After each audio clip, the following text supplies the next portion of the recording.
warahmatullahi wabarakatuh. Abdi nyukan hapunten Bapak Kepala Sekolah miwah Bapak Ibu Guru anu dipihormat. Anu simkuring dipika hormat nyaeta para tamu undangan, para wali sareng rerencangan sekolah anu kusimkuring dipika cinta. Langkung dipayun hayu urang sanggakeun puji sinareng syukur ka Gusti Nu Maha Suci anu parantos maparin kasehatan jasmani sareng rohani dugi ka danget ieu sadaya tiasa ngalunguhan uleman simkuring dina acara papisahan siswa kelas 8. Kadua, mugia salamina salawat salam mugi tetep dilimpahkeun ka Kanjeng Nabi Muhammad sallallahu alaihi wasallam. Mugi-mugi acara perpisahan siswa kelas 8 dikawitan ku maos basmalah. Bismillahirrahmanirrahim. Mugia Allah maparinang keberkahan supados ieu acara tiasa lancar tur lengkap. Ibu bapak guru rerencangan sareng para tamu undangan anu dipihormat. Abdi sejak panata acara ngahaturkeun nuhun sarta acana kana pangemut-emut kana acara anu parantos kacatet ku panitia. Acara anu bade kapidangkeun danget ieu nyaeta kahiji bubuka. Sakumaha anu parantos kasanggakeun. 2. Macakeun ayat suci Al-Qur'an. 3. Prosesi upacara adat paturaitineng. 4. Pamapag anu ngawangku pamapag ti wawakil siswa, wawakil ibu atau bapak guru, kepala SMP Salapan Cimahi, sareng ketua komite SMP Salapan Cimahi. Nu kalima, pamasrahan ijazah ku para wali kelas. Anu kagenep doa. Nu katujuh nyaeta hiburan jeung ramah-tamah.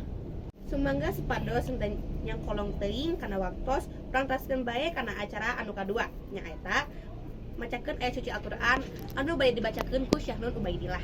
Ka Syahnun Ubaidillah dihaturanan. Hatur nuhun ka Syahnun Ubaidillah anu parantos ngaoskeun ayat suci Al-Qur'an.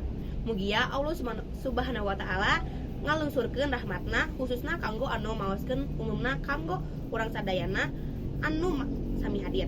Amin ya rabbal alamin. Acara salajengna nyaeta prosesi upacara adat paturaitineng kasadaya terengan prosesi dihaturanan. Alhamdulillah prosesi upacara adat paturaitineng parantos rengse kalayan hikmat. Acara salajengna nyaeta biantara pamapag anu kahiji ti wawakil siswa anu bade didugikeun ku saderek alum malati. Ka saderek alum malati dihaturanan. Acara salajengna nyaeta pamasrahan ijazah ku para wali kelas. Sadayana siswa dihaturanan kanggo maju kana meja dumasar kelas sareng nomor urut anu parantos ditangtoskeun. Hatur nuhun ka pangarsa Bapak Haji Aib Sobari anu parantos ngadugikeun doana kanggo urang sadayana mugia Allah Subhanahu wa taala ngabulkeun. Amin ya rabbal alamin. Para wargi sadaya sok sanatos parantos ngadua henteu ngandung hartos acara parantos kekasan margi masih keneh aya acara anu kacida dianti-anti ku urang sadaya. Acara anu dipihareup tiasa nyarutkeun tali silaturahmi antara para siswa anu bade miang sareng sadayana warga sekolah anu baris di kantun. Nyaeta acara hiburan sareng ramah-tamah. Kapanata calaga parantos kapancenan mandu ieu acara dihaturanan. Simkuring sedia amit mundur, hapunten tina sagala rupi kakirangan. Wassalamualaikum warahmatullahi wabarakatuh.